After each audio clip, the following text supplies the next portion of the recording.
generations and has origins through many different families, like the Bells, Adcrofts, Bidens, Blewitts, and Finnegans. Specifically, the president's dear mother, Catherine Eugenia Finnegan Biden, and my own grandmother, Edith Adcroft Bell, were classmates and friends at St. Paul's Elementary School before starting their respective families in the Greenridge section of Scranton. Deep roots. My father, Tom Bell, and the president have been dear friends since they first met each other in kindergarten at St. Paul's and began sharing a two-student desk. Bell, Biden. Joe and my father were more than friends. They were inseparable. Schoolmates, daredevils, athletes, protectors, and hellraisers. They did it all, and they did it well. The president, as a young boy, had no fear. Zero.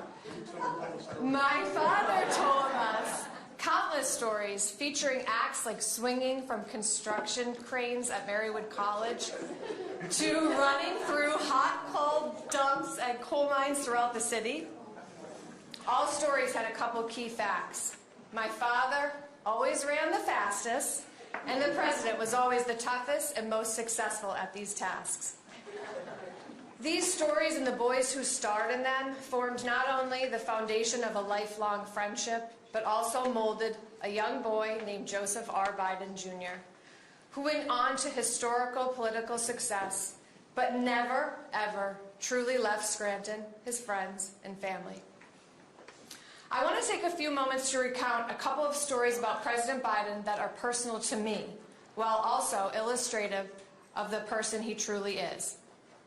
The president has made time for special trips back to Scranton, most of which include my father. I remember one fall afternoon while he was still a senator, he was visiting Greenridge and insisted we join he and his handsome son, Beau, for an early dinner at Russell's on Ash Street. I was a teenage girl at St. Paul's and very impressionable.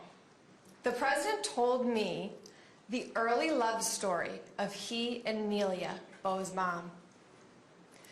Two things stuck with me from that day. One was the way he spoke about Beau's mother in front of Beau and the way it made Beau feel. I'll never forget that. And I was a kid, like my own daughter, Eloise. The other was the word smitten that he used to express his feelings of meeting Nelia on spring break. And I was embarrassed at dinner because I didn't know what that word means, so I had to ask him, can you tell me what the word smitten means? Ass over tin cuffs and love. Yes. I was delighted to learn the meaning of the word smitten at that dinner and knew that one day I'd only hope to feel the same and find a partner that so lovingly spoke of their wife in front of their children.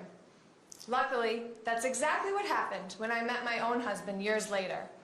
I was very much smitten for Ray, still am, and am grateful for the man he is in front of our children. A few short years later, during my time at Fairfield University, I spent an entire semester working for the president on Capitol Hill while he was a U.S. Senator. I lived in Georgetown and zipped down every morning to learn about politics and legislature. But what I really hoped for was more storytelling, like he did that evening. I remember one day in particular, the president was coming to ask me about accompanying him to a hearing. We walked through the beautiful halls of the Russell Building and decided we'd both be better served to have a lunch meeting of our own and reminisce about the good old days of Scranton and growing up here. This time became more like soul food for both of us and was more special than any other hearing. To the proud union members and the campaign volunteers, I commend you all for stepping up. We are all stepping up for a multitude of reasons.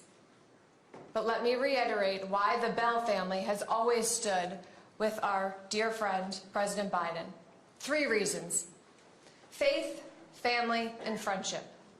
Faith in labor, faith in work ethic, faith in President Biden, and faith in God. The families that President Biden and I know and love, who have contributed so much to his soul, particularly the Bells and Finnegans and other Lackawanna County families like yourselves, are the foundation to why President Biden has fought like hell for over 50 years to make our country better for all. Quite simply, his formative years as a young boy at 2446 North Washington Avenue fueled his fire to protect American families in the Senate and White House for the past 50 years. President Biden's true friendship with my father and our family allows me to proudly stand here today and honor his decency as a friend, father, and president. A relationship between families that began generations ago was protected by young schoolmates, and a friendship between the Bells and the Bidens will endure. President Biden's feelings of his friendship with my father is best summed by his own words written nearly 40 years ago. We included some pictures, and it's not the one up there now, but it's, yes, on the left-hand side you can see a young, handsome President Biden. You can't see what it says, but I'm going to read it to you, and I hope that you'll remember this. Tommy, most people go through life without ever having the opportunity to have a true friend. You've spared me that fate. Your friend, Joe. My father's currently struggling with health challenges and could not be here today for his oldest and dearest friend, Mr. President. I will leave you with what my father has always told you at the conclusion of every conversation that you've ever had as adults. Keep the faith and press on. It's my honor to introduce to you all my old boss and dear friend, President Joe Biden.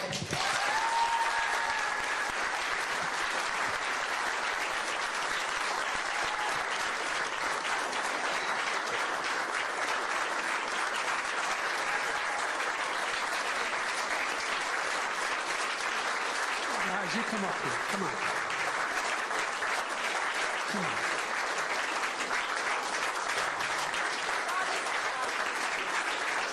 Good to see you, buddy. Come on. With the Bells and the Bidens, like all of you, my dad used to have an expression to say, family's the beginning, the middle, and the end. Beginning, the middle, and the end. And you need Secret Service card in there.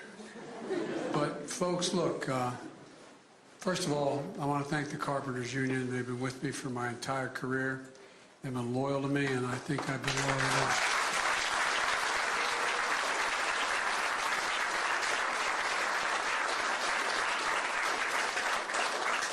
Now, one of the things that she hadn't told you is Tommy is, along with Larry, stand up. This is Larry Orr. Larry is another one of the... We live right across the gate from Marywood. Another guy named Charlie Roth. The four of us were inseparable.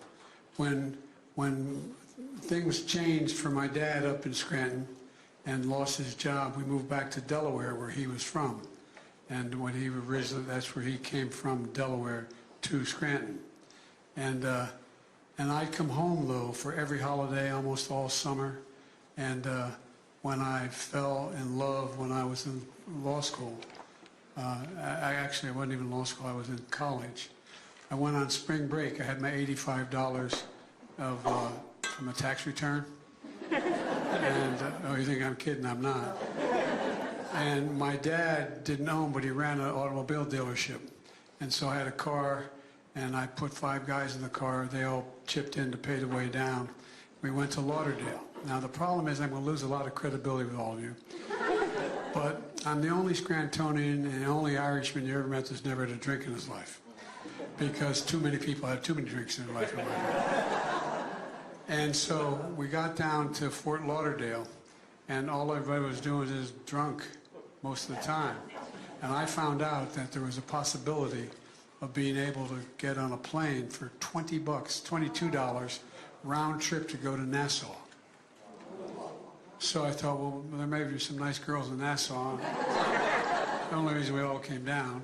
At any rate, so I got in the plane, and I had 2 guys with me. We just finished spring football practice at the University of Delaware, and I had been named as the likely starting safety.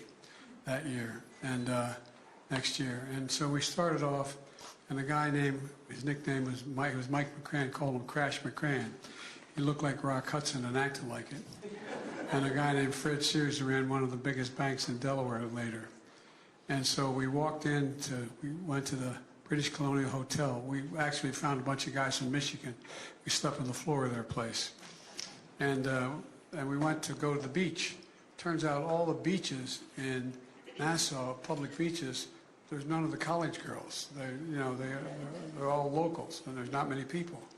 So we walked down to the beach this particular day, the first day we got there, and the British Colonial Hotel had a chain link fence that ran from the street all the way down into the water, so you couldn't cross into the hotel area.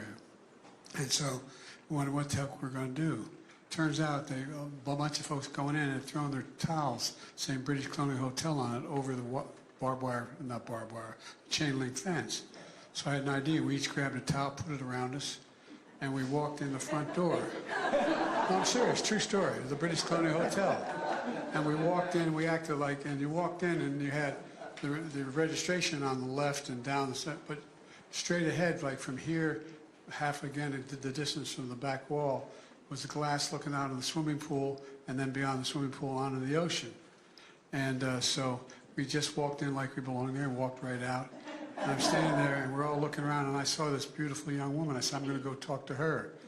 And old Crash McCran, I nicknamed as a fullback, I said, no, I am. I said, and Fred Sears, my buddy, flipped a coin. I won. And so I walked up, sat down on the end of the bench.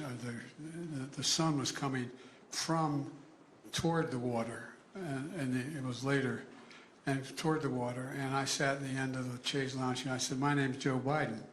I'm from the University of Delaware. She said, my name is Nelia Hunter. I'm from Syracuse. And I said, hi. And we started to talk, and just talking. And I watched this yacht pull up in front. It's not a joke. Well, to me, it was a yacht. It was like 40, 45 feet.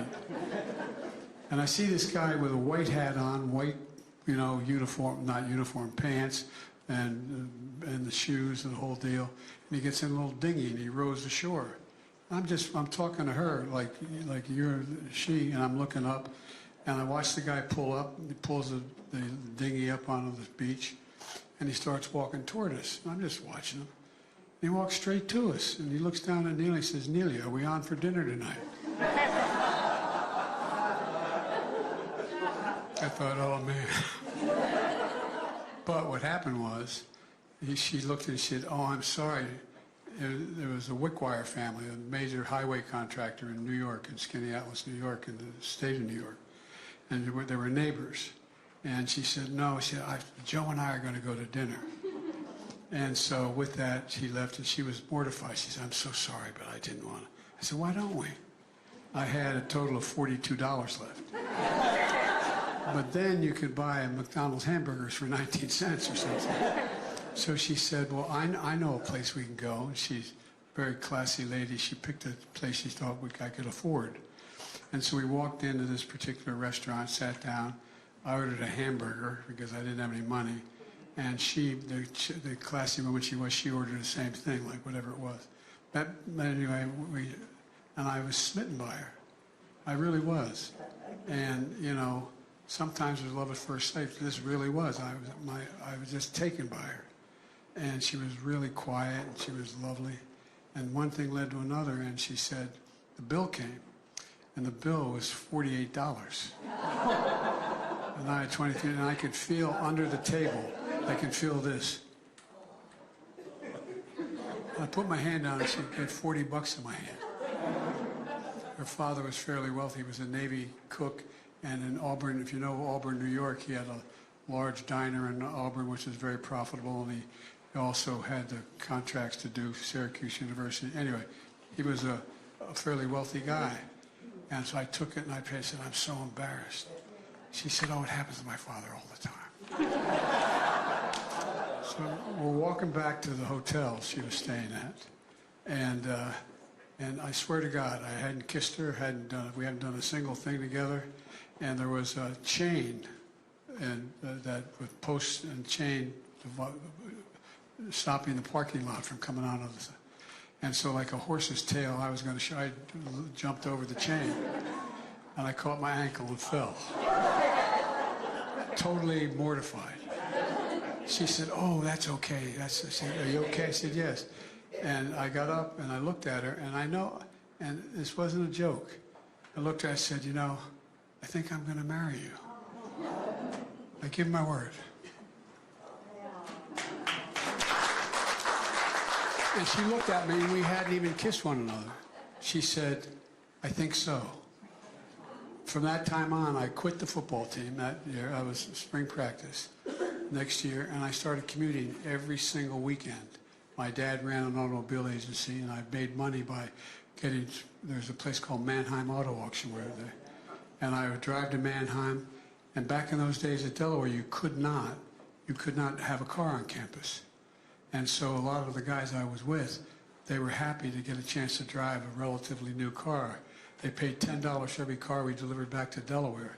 So I'd get a van, take 10 guys up, get $100, I'd keep 50. No. And that's how I go back and forth every single weekend.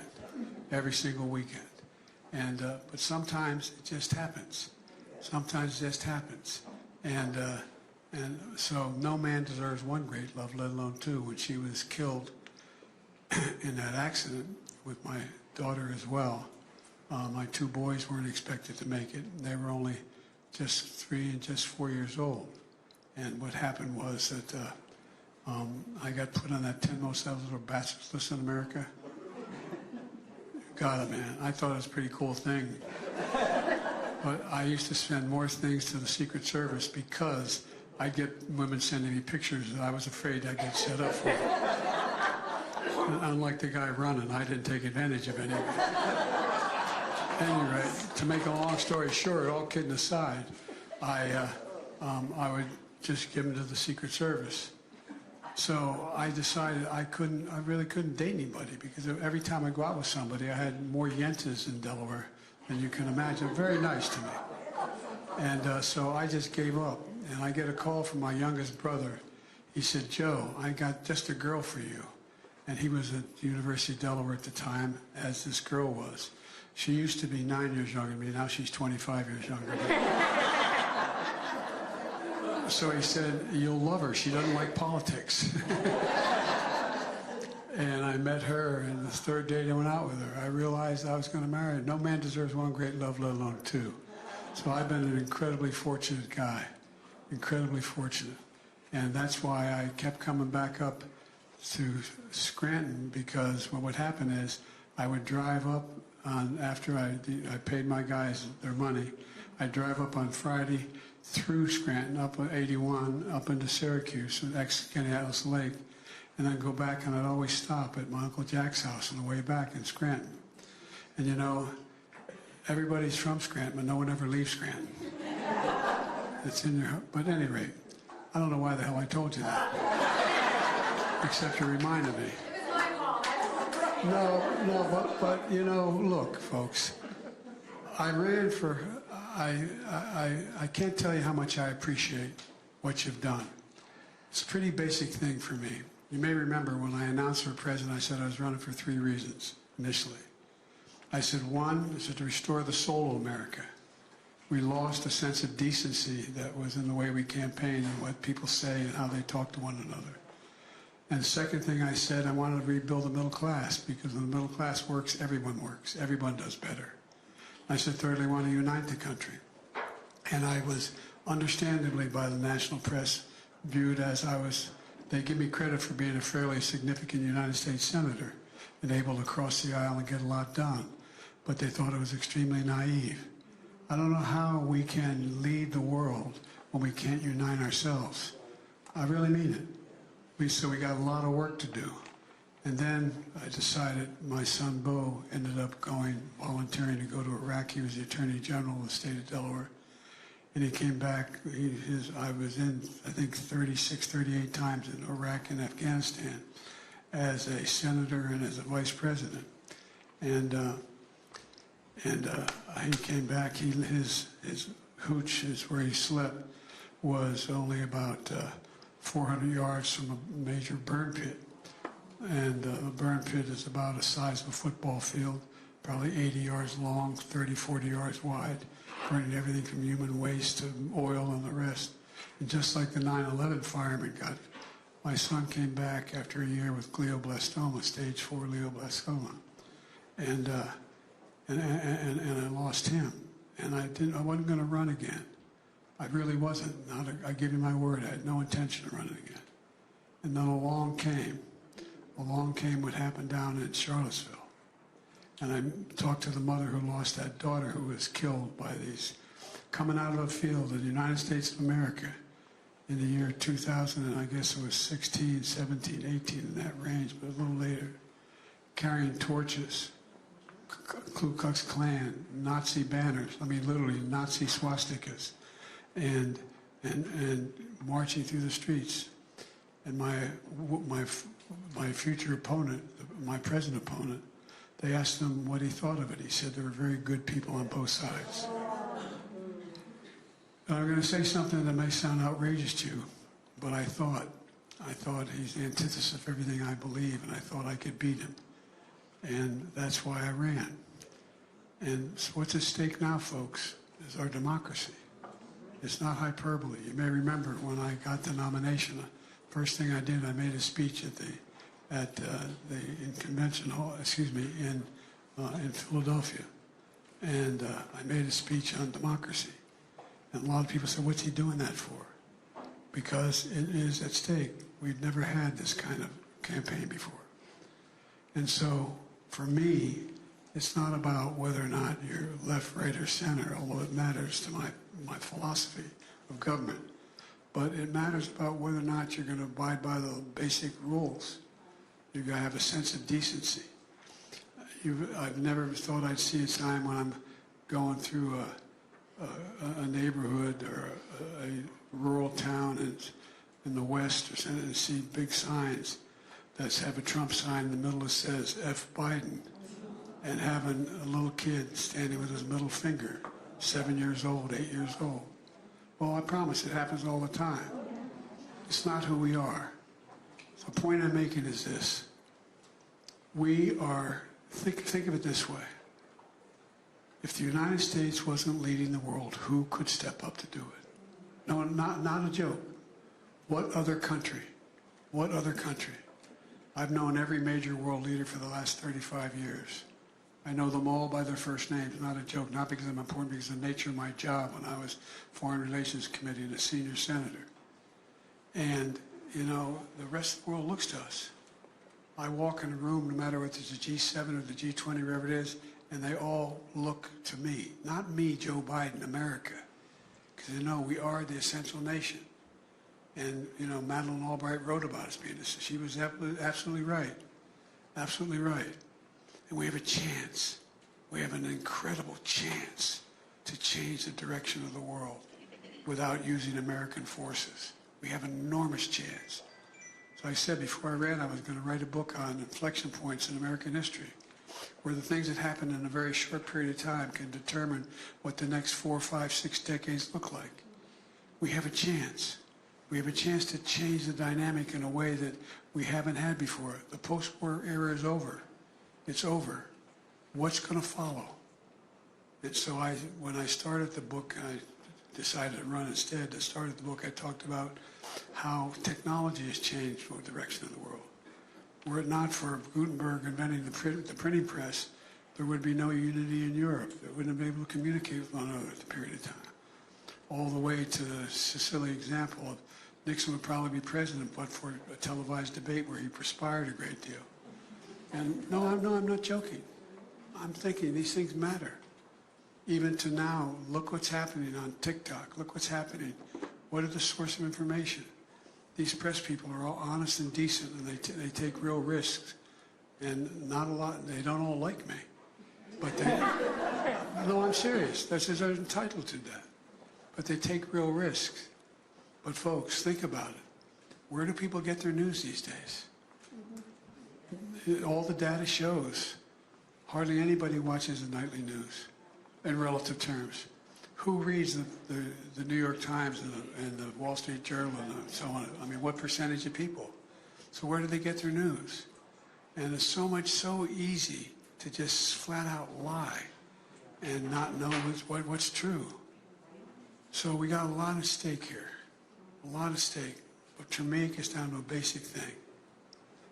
My dad used to say, for real, my word. He said, Joey, your job's about a lot more than about a lot more than a paycheck. It's about your dignity. It's about respect. It's about being able to look your kid in the eye and say, honey, it's going to be okay, and mean it. And mean it. That's what this is all about. The vast majority of the American people just want an even chance. Just a shot. Just a shot. And it breaks down everything from taxes to philosophy. But with your help, I've been able to get a lot done that no one thought could get done. We've been able to get a lot done. There's so much more we have to do, but we can do it. But we have to win. And it gets down to old-fashioned politics. It gets down to knocking on doors. It gets down to telling stories about why you're for who you're for. It gets down to being able to teach people to put yard signs up. It matters. Last point I'll make, and I'm talking too long, and I apologize. The last point I'll make is we have over 100, it's 120 or 160, what's it up to now? Individual contributors. 1.6 million individual contributors. 550,000 more than before, since we started, new contributors. You know what? Of 97% of those contributors contribute less than $200. 97%. There's a real groundswell going on because of you. It matters. It matters. And people are contributing $5, $10, $30, $50. And it's having a real impact, a real effect. We've opened more campaign offices because of you all than he hadn't opened any that I'm aware of. I'm not being facetious. I'm not being facetious. We're also in a situation where we're in a position that we're generating a paid staff that's significant. And we're growing in every state. I've been to every single of the toss-up states so far. And guess what? If you're not anybody who knows anything about polling, it's awful hard to poll these days. Because, no, I'm serious. But guess what? Even in the polls that are being used now, we're ahead in 35 polls. But by the way,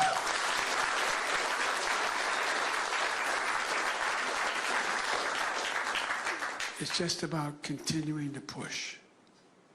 And again, one simple proposition. How do we give hardworking Americans an even shot, an even chance to make it? Just that. Nothing more than that. And how do we move people together again? And I think we can do it. I'm confident that we're going to be able to do it. And I feel very good about where we are because of all of you. But thank you for what you're doing. Again, I didn't mean to tell you so much. But thank you, thank you, thank you. Mr. President,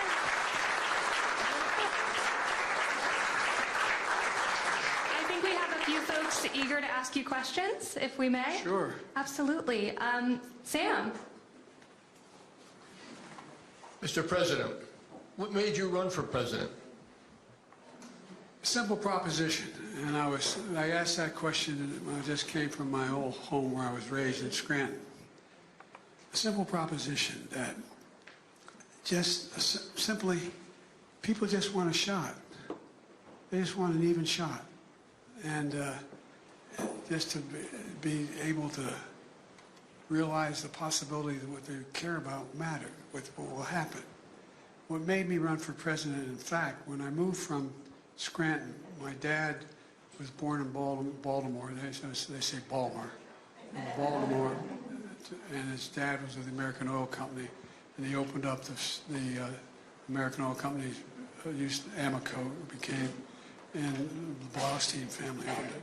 He opened up New York, Pennsylvania, then he opened up Scranton, and they moved to Scranton when my dad was a junior in high school.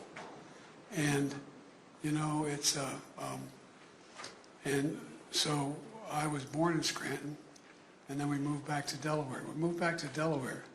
One thing that I hadn't seen in Scranton, there are very few African Americans in Scranton when I was here in Lackawanna County, very few. But in Delaware, we have the 8th largest black population as a percent of population of any state in the nation. And in addition to that, we're one of those border states that it was a slave state that fought on the side of the North because it couldn't figure out how to get to the South. No, I'm serious. So was Maryland, so was Tennessee, anyway. And so I remember we moved to Delaware. We lived on what later became Section 8 housing. It was a long way, but very, very modest apartment complex that was being built in Claymont with about 400 apartments. And I remember that Mom would drive us up to school in the morning because it was too dangerous. The Philadelphia Pike was an access highway. It wasn't I-95, which is now the way to get there. But she was worried us crossing the streets. So I was in 3rd grade. My sister was in 1st grade. And would drop us in the parking lot. And we used to watch. And I couldn't understand why this little Catholic school I went to, Holy Rosary, why this bus would go by when we pulled in the parking lot that had what was referred to then as a call full of colored children. There were no whites in it. And even though the major school, public school, Claymont High School, was a right-hand turn 3 blocks up. I remember asking my mother why they couldn't come, why that bus go all the way downtown? And she said, because they're not allowed to go to school with white kids. Not allowed to go to school with white kids. And that had an enormous impression on me. And it got me engaged in the civil rights movement. I wasn't in any great shape, but I became a public defender after getting a job with a fancy law firm. My city of Wilmington, Delaware, was the only city in America occupied by the military for 10 months, with the National Guard standing in the corner with drawn bayonets for 10 months when Dr. King was assassinated because of the riots that occurred. And so I got involved trying to change the Democratic Party and turn it into more the conservative party on race was the Democratic Party in Delaware. And the Republican Party, which is the party of DuPont, was very, very restrictive on economic issues, but it was more open. So I joined a group of senior members of the Democratic Party to try to reform the Democratic Party and move it to more of a Northeastern Democratic Party. The governor of Delaware could choose to be part of the Southern Governors Conference or the Northeast, and the Democrats often chose to be part of the Southern Governors Conference. In the southern part of the state, there's a canal that goes across the top of my state, the Chesapeake and Delaware Canal that bisects the state. And we just go below that canal, and it's not a criticism, talk at you like this, Eastern Shore, Maryland, very southern the way they talk and the way they move and everything. And so I got involved in trying to change the party. And one thing led to another. And I remember that they came to me and said they wanted me to run, the local folks, trying to get people to run, just show up as Democrats in areas that they weren't able to win. And so I got a call. I was a public defender part-time and I had a law practice. I was starting alone. And with that, I remember a group of people from Ellesmere, Delaware, the Democratic organization, came to see me, wanted me to run for the state Senate. And I said, I can't do that because I'm just starting a law firm and I can't go to Dover. And they came back about 3 days later and said, well, why don't you run for the county council? I said, I can't do that. And they said, come here. And they walked me to my window in my office and looked across and I said, they meet there twice a week at night. So they wanted me to run in a district no Democrat had ever run. I said, well, at least I can do my job. I can go out and run, demonstrate that we're running. And the problem is I asked my sister, who was graduated honors from Delaware, was smarter than me, and ran my campaign. And she won a campaign where a Democrat had never won. And all of a sudden I was in the county council. And but the Republicans saw something in me I didn't see for God's truth. They saw in me that I was going to do something beyond that. I was elected to a 4-year term, and what they did was they reapportioned me to a 2-year term. So either up or out. And I was happy with that. I was prepared to leave and do my practice and work in the party. And one thing led to another, and I won't bore you with the detail, but one day I showed up at an off-year convention, and I was in the motel, the local motel, getting changed after the afternoon session, go back to the evening session.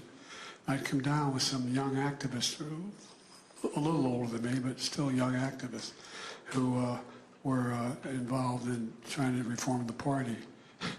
And I was in one of those 8x10 bathrooms, you know, they have shower, toilet, and a sink. And I got a towel on me and shaving cream, and I hear bam, bam, bam at my door really loudly. And wondering what the hell is that? I thought it was this guy, Bob Cunningham, at a radio show, and a couple other guys. So I said, okay, guys. And I walked to the door and opened it up, and standing there was the former governor of the state of Delaware, Albert N. Carville, a big guy, about 6'5", talked at you like this. And the state representative who got defeated 4 years earlier as the Democratic state rep, who was retired, and one of the, from the family that had more senators appointed than any other family in American history, to the tunnels, a former retired justice, and the state chairman. And they said, I'm standing with a towel and shaving cream in my face. And with that, they looked at me and said, they came in and said, we're coming, we just had dinner, we want to talk to you. And I walked in, I said, okay, gentlemen. I ran to the bathroom thinking I could put some on. All I could do was take off the shaving cream. I had a towel. I walked out, 2 headboards nailed to one side of the wall, and a desk to the other side. And he's sitting on the end of the bed. And I'm sitting down, and I said, Joe, we just had dinner, we think you should run for the Senate. I said, run me, I'm not old enough. And the former justice looked at me and said, Joe, you obviously didn't do well in constitutional law. You don't have to be, you have to be 30 to be sworn in, but you can be elected at any age. You'll be 17 days after you'll be eligible. One thing, Dan, I don't know about you, but all of us who have some teacher or some professor we really had faith in. Well, my political philosophy professor at Delaware, which was between Newark, Delaware, between Dover and my home, was one of those guys. And I called him, I said, could I stop by and see you? And I remember seeing him and asking him my question, what do you think I should do? He said, Joe, remember what Plato said? I'm thinking, what the hell did Plato say? Sir, it's an absolutely true story. He said, Joe, the penalty good people pay for not being involved in politics is being governed by people worse than themselves. And I was opposed to the Vietnam War anyway. One thing led to another. I ended up running not with any enthusiasm as I started, but we had the same kind of thing of just a lot of young people and people who hadn't been deeply involved. Just we had a picnic for our volunteers at the end of the summer, and there was ads on the radio. Do not take I-95 south. Biden's having a picnic with no accident. I'm serious. Nixon won by 60% of the vote. We won by a rousing 3,100 votes. But my point is, it wasn't planned. I love reading these biographies of me that Biden knew he was going to run for president, knew it was going to happen. But look, folks, it matters. It matters what we do. You wouldn't be here. You wouldn't be here doing it. Forget me. I mean, you wouldn't be here if you didn't think a lot was at stake. And we have enormous opportunities. Enormous opportunities. I know that probably over-answers your question, but... Amazing. Mr. President, thank you so much. Hasn't this been amazing? Would you be willing to take a picture with us? Wonderful. All right, everyone. I know we've been working on our signs. I think we have a couple of photographers that are going to come down and be right here. Y'all can come up. Folks can stand for this picture, and then we'll ask you to take your seats again, okay? It's going to be good to see you. Love you as you Great. love us. Thank you. Thank you. Okay. Thank you.